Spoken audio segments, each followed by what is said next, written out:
শীতল বায়ু প্রবাহিত হচ্ছে, চাঁদ উঠেছে, সমস্ত নক্ষত্রগুলো প্রস্ফুটিত হয়েছে, হিম শীতল বায়ু প্রবাহিত হচ্ছে, আর সবাই থেকে থেকে বলছে আয় আমরা গৌর স্বামী বলি।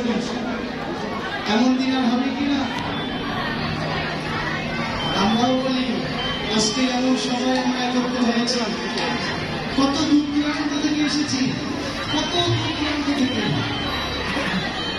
গত বছর এসেছিলাম, হয়তো এবছর গত বছর যারা ছিল এর মাঝে কোনো ভক্ত এই বছর আর নেই। তার আগে গোবিন্দ নিয়ে নিয়েছে, ভগবান নিয়ে নিয়েছে। আমার এই বছর যারা সঙ্গ করছেন আগামীতে আবার সঙ্গ তাই বলছে আয় আয় গরু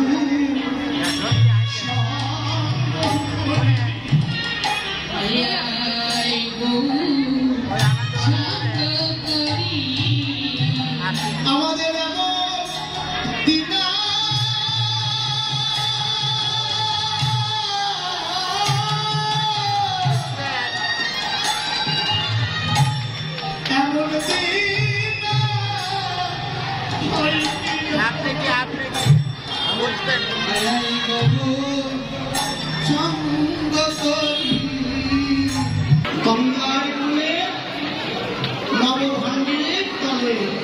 এবার গৌরামার বাসক সজ্জা রচনা করছে। তাহে রচয়ে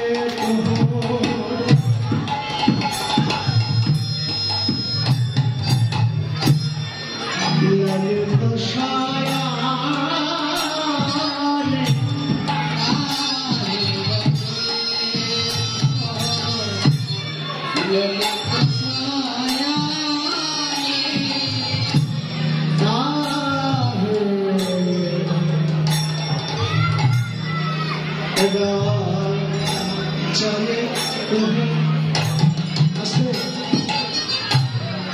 রচনা করছে, নির্মাণ করছে, তৈরি করছে, সৃষ্টি করছে। ললিত সায়ানে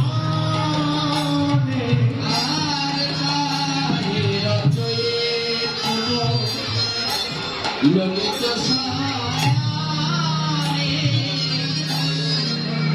বাসক সজ্জা সাজাইল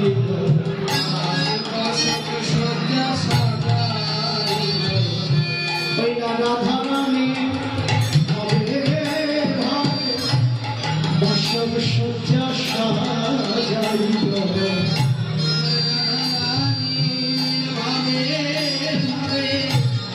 বাসক সজ্জা সাজাইল তাহে রচয়ে প্রভু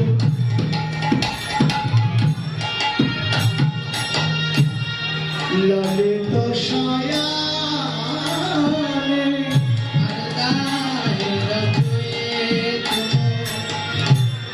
ললিত সায়ানে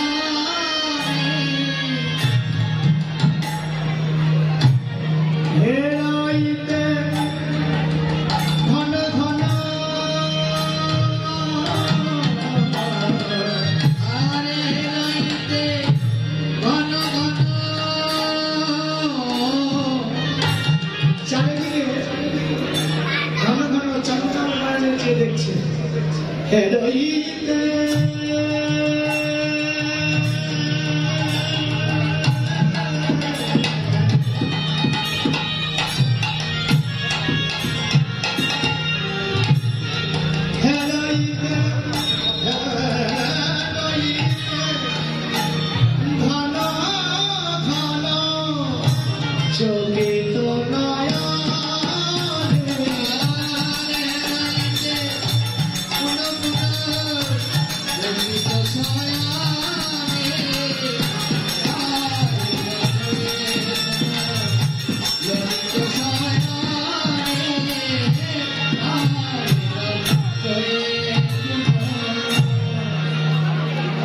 রচনা করলেন ললিত সায়া, সুললিত বিছানা। আচ্ছা ভাইরা, আমরা যদি শক্ত বিছানা শয়ন করিয়ে ঘুমাতে পারি? হ্যাঁ, আমরা প্রথম আগে 2 একটা কাঁদা করে আমরা বিছানায় ঘুমাতাম। তারপরে কি হলো, একটু কাঁদা চাইতে একটু মোটা করে একটা লেপ বানিয়ে পারতাম।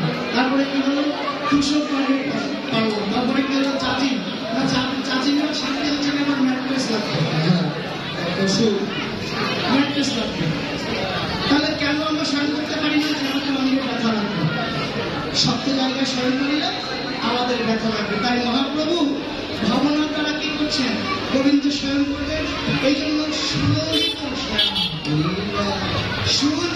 শয়ন, ফুলের বিছানা সাজাইল, আর চমকিত নয়নে, তার চঞ্চল নয়নে। ও মাইনা, আপনারা হরিণ দেখেছেন? হরিণ দেখেছেন তো? হরিণের চোখ দেখেছেন? যারা হরিণ দেখেছেন চোখটাও দেখেছেন, খুব সুন্দর টানা চোখ, ভাষা চোখ। আর এই চোখগুলো সবসময় চারিদিকে নিরীক্ষণ করে। বলেন তো কেন? কখন শত্রু আসবে আমরা ধরে ফেলবে, বাঘ আসবে, একটা মানুষ আসবে, যেগুলো সে একটা ধরে ফেলবে। এই জন্য হরিণের চোখ খুব চঞ্চল, সবসময় চতুর্দিকে নিরীক্ষণ করতে থাকে। সেই হরিণীর মতো চঞ্চল নয়নের চারিদিকে চেয়ে দেখছে। কি দেখছে? গোবিন্দ আমার এলো নাকি, গোবিন্দ আমার এলো নাকি। প্রভু চাঁদের পারে সে দেখে গোবিন্দ আমার এলো নাকি। চারিপাশে দেখে গোবিন্দ আমার এলো নাকি। প্রভু চারি